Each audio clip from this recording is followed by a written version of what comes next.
artean. Ordutik, errespetu eta aniztasun osoa erakutsi daben hainbat ekitaldi antolatu dauz gure esku dago ekimenak Euskal Herriko txoko askotan zehar.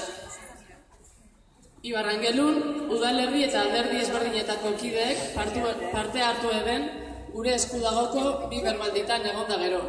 Izpiritu hori jarraitu gura daben batzorde plurala osatu dugu.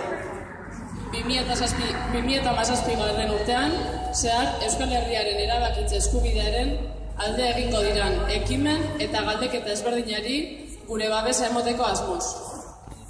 Hau dela eta, 2017 urtean zehar, aurrerago jakinaraziko deutzuegu zan eta aurreikusita dekogu zan ekimenetan alkarregaz parte hartzeko deia eta gonbitea botaten deutzuegu Ibarrangelutar guztioi.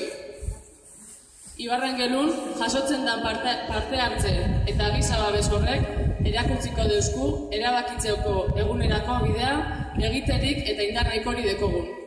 Uste dugu, Eskozia, Quebec eta munduko zenbait lekutan posible izan dana, gurean be guztiz onartua, normala eta demokratikoa izan beharko litzatekeela. Ezberdintasuna bateratute, Alkarregaz Ibarrangelu egin dagigun erabakiaren bidea. Guztio gauz ekintza ezberdinetan parte hartzera gonbidatuta. Eskerrik asko eta animatu.